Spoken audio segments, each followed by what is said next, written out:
Hi friends, welcome to our channel. Brahmamudi serial next ఎపిసోడ్లో ఏం జరగబోతోందో ఈ వీడియోలో చూసి తెలుసుకుందాం. రాజ్ వల్ల పని మీద కూడా ఏకాగ్రత పెట్టలేకపోతున్న కావ్య అసలేం జరిగింది అని తెలుసుకోవడానికి ఈ వీడియోని స్కిప్ చేయకుండా ఎండ్ వరకు చూసేయండి. రాజ్ తన ఎంప్లాయీస్ అందరినీ మీటింగ్ క్యాబిన్లోకి పిలిచి అందరికీ సీరియస్గా వార్నింగ్ ఇస్తూ ఉంటాడు. మీరందరూ చేస్తున్న పనులకి నేను మీ అందరినీ తీసేసి కొత్త వాళ్ళని జాయిన్ చేసుకోవడానికి నాకు ఒక్క రోజు సరిపోతుంది. కానీ నేను ఇప్పుడు ఆ పని చేయడం లేదు. మిమ్మల్ని మార్చాలని చూస్తున్నాను. మీరు ఇంత పెరిగి జాబ్ చేసేంత వయసుకి వచ్చారు. ఆఫీస్లో బాస్ లేకపోయినా కానీ ఎలా ఉండాలో, ఎలా ప్రవర్తించాలో మీకు మళ్ళీ నేను ఇక్కడికి వచ్చి చెప్పాల్సి వస్తుంది. ఒక క్లాస్లో టీచర్ లేని పరిస్థితి అయిపోయింది ఆఫీస్లో. ఇప్పటి నుంచైనా మీరు ఒక జాబ్ చేస్తున్నారని దృష్టిలో పెట్టుకొని బాస్ లేకపోయినా వర్క్ చేయండి. ఇలాగా చిన్నపిల్లలలాగా ఇలా ప్రవర్తించకండి. ఇదే ఫస్ట్ అండ్ లాస్ట్ వార్నింగ్ అని అంటాడు. అప్పుడు ఎంప్లాయీస్ అందరూ సారీ బాస్ అని అంటారు. అప్పుడు శృతి కూడా సారీ సార్, ఇంకొకసారి ఇలాంటివి జరగకుండా నేను చూసుకుంటాను అని అంటుంది. అప్పుడు రాజ్ వీళ్ళందరూ ఇలా చేస్తుంటే నువ్వక్కడ లేకుండా చూసుకోకుండా నువ్వేం చేస్తున్నావు శృతి అని శృతిని కూడా అరుస్తాడు. అప్పుడు శృతి తిట్లు పడుతూ మౌనంగా ఉంటుంది. అప్పుడు ఎంప్లాయీస్ అందరూ సారీ బాస్, ఇంకొకసారి ఇలాంటివి రిపీట్ చేయం. మేము చక్కగా వర్క్ చేసి మీ పేరుని నిలబెడతాం సార్ అని అంటారు. అప్పుడు Raj go to your work అని అంటాడు. అప్పుడు అందరూ ఎవరి వర్క్ చేసుకోవడానికి వాళ్ళు వెళ్ళిపోతారు. అప్పుడు రాజ్ శృతి నువ్వు నా క్యాబిన్కి రా అని రాజ్ తన క్యాబిన్కి వెళ్ళిపోతాడు. అప్పుడు శృతి ఇప్పుడు నన్ను ఎన్ని మాటలు అంటారో అని అనుకుంటూ టెన్షన్ పడుతూ మెల్లగా వెళ్తూ ఉంటుంది. అప్పుడు రాజ్ తన క్యాబిన్ నుంచి శృతి అని అరుస్తాడు. అప్పుడు శృతి సార్ అనుకుంటూ క్షణాల్లో రాజ్ ముందు ప్రత్యక్షమవుతుంది. అప్పుడు రాజ్ ఏంటి శృతి ఇదంతా అని అరుస్తాడు. అప్పుడు శృతి ఏమైంది సార్ అని అంటుంది. అప్పుడు రాజ్ ఏంటి డిజైన్స్ అని, వీటిని రేపు ఎక్స్పోలో ప్రొడ్యూస్ చేస్తే మన నెంబర్ 1 పొజిషన్లో ఉన్న మన కంపెనీ లాస్ట్లో వెళ్ళిపోతుంది. వెంటనే ఈ డిజైన్స్ అన్నీ మళ్ళీ రీమోడలింగ్ చేయించండి. నేను ఆఫీస్లో లేకపోయేసరికి ఎవరు సరిగ్గా పని కూడా చేయడం లేదు. ఇవాల్టి నుంచి నేను వస్తున్నాను కదా, అందరూ దారిలోకి వస్తారు అని అంటాడు. అప్పుడు శృతి ఇక నుంచి రాజ్ సారే వస్తారా, అయితే ఈ కంపెనీకి మంచి రోజులు వచ్చినట్టే. కానీ మా మీద ఇలా తిట్లు కూడా పడుతూ ఉంటాయి అని అనుకుంటూ ఉంటే రాజ్ ఏంటి శృతి ఏం ఆలోచిస్తున్నావు, ఇంకా ఇక్కడే ఉన్నావేంటి, వెళ్ళి మళ్ళీ డిజైన్స్ డ్రా చేసుకొనిరా అని అంటాడు. అప్పుడు శృతి అలాగే సార్ అని ఆ చార్ట్స్ని తీసుకెళ్ళి తన క్యాబిన్లో కూర్చొని డిజైన్స్ వేస్తూ ఉంటుంది.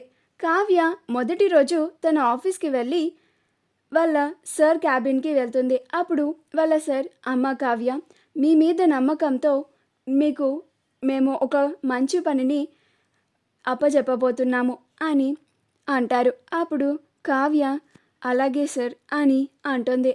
అప్పుడు ఆ మేనేజర్ ఇప్పుడు మన కంపెనీ ఒక పెద్ద కంపెనీతో టైఅప్ అవ్వబోతోంది. ఆ కంపెనీకి నువ్విచ్చే డిజైన్సే మేము పంపించాలని డిసైడ్ అయ్యాము. సో నువ్వు డిజైన్స్ బాగా వేయాలమ్మా కావ్య అని అంటారు. అప్పుడు కావ్య నేను నా బెస్ట్ ఇవ్వడానికి ట్రై చేస్తాను సార్ అని అంటుంది. అప్పుడు ఆ manager okay Kavya, all the best అని అంటారు. అప్పుడు కావ్య తిరిగి తన క్యాబిన్ దగ్గరికి వచ్చి డిజైన్స్ వేస్తూ తన వర్క్ తాను చూసుకుంటూ ఉంటుంది.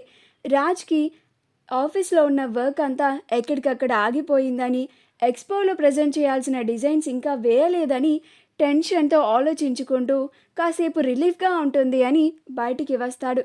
అక్కడే సామంత్ కూడా రాజ్ని కలిసి ఏంటి రాజ్, అసలు ఎప్పుడూ టెన్షన్లో చూడని నిన్ను ఈరోజు ఇలా చెమటలు పట్టే పరిస్థితుల్లో చూస్తున్నాను అని అంటాడు. అప్పుడు రాజ్ అలానే సామంత్ని చూస్తూ ఉంటాడు. అప్పుడు సామంత్, దానికి రీజన్ ఏంటో నాకు తెలుసు, నన్ను చెప్పమంటావా రాజ్ అని అంటాడు. అప్పుడు రాజ్ అలానే చూస్తూ ఉంటాడు. అప్పుడు సామంత్, ఎందుకంటే ఇప్పటికే నీ దగ్గర ఉండాల్సిన చాలామంది క్లయింట్స్ నీతో కాంట్రాక్ట్ని క్యాన్సిల్ చేసుకొని నా దగ్గరికి వచ్చేశారు. ఇంకా కొంతమంది రెడీగా కూడా ఉన్నారు. ఈ టైంలో మనకి ఎక్స్పోలో ఇప్పుడు నీ దగ్గర డిజైన్స్ వేయడానికి నీకు సపోర్ట్గా నీ వైఫ్ కూడా లేదు. నా దగ్గర చాలామంది ఎంప్లాయీస్ ఉన్నారు. రేపు వాళ్ళు వేసే డిజైన్స్ని నేను రేపు ఎక్స్పోలో ప్రజెంట్ చేయబోతున్నాను. ఆ డిజైన్స్ వల్లే నెంబర్ 2 పొజిషన్లో ఉన్న నా కంపెనీని నెంబర్ 1 పొజిషన్లోని నీ కంపెనీని బీట్ చేసి నెంబర్ 1 పొజిషన్కి వస్తుంది అని ఛాలెంజింగ్గా మాట్లాడతాడు. అప్పుడు రాజ్, నువ్వు అలా వస్తూ ఉంది, అప్పటి వరకు స్వరాజ్ గ్రూప్ ఆఫ్ ఇండస్ట్రీస్గా ఎండీగా ఉన్న నేను సైలెంట్గా చూస్తూ ఊరుకుంటాను అనుకుంటున్నావా? నేను కూడా నీకు తగ్గ డిజైన్స్ని రెడీ చేసి ఎక్స్పోలో ప్రజెంట్ చేసి నిన్ను నెంబర్ 1 పొజిషన్లోకి రానివ్వకుండా చేస్తాను అని రాజ్ కూడా ఛాలెంజ్ చేస్తాడు. అప్పుడు సామంత్, సరే నువ్వన్నట్లుగానే చూద్దాం రాజ్ అని అక్కడ నుంచి వెళ్ళిపోతాడు. రాజ్ తనే ఇంకా శృతితో పెట్టుకుంటే డిజైన్స్ కంప్లీట్ అవ్వవని తనే ఇంటికి వెళ్ళిన తర్వాత కూడా డిజైన్స్ వేయడానికి ప్రయత్నిస్తూ ఉంటాడు. అలా చాలా డిజైన్స్ వేస్తూ కొన్ని తనకే నచ్చక పేపర్స్ చింపి పడేస్తూ డిజైన్స్ వేయడానికి ప్రయత్నిస్తూ ఉంటాడు. కావ్య కూడా ఇంటికి వచ్చాక కూడా తను డిజైన్స్ మీదే కాన్సన్ట్రేట్ చేయాలి అని వాళ్ళ బాస్ చెప్పారు అని డిజైన్స్ వేయడానికే ప్రయత్నిస్తూ ఉంటుంది. అలా కొన్ని డిజైన్స్ రావడం లేదు అని కావ్య కూడా పేపర్స్ని చింపి పక్కన పడేస్తూ ఏదో ఆలోచిస్తూ డిజైన్స్ని వేస్తూ ఉంటుంది. అలా కావ్య తను ఏం వేస్తుందో కూడా ఆలోచించకుండా డిజైన్స్ని వేస్తూ ఉంటుంది.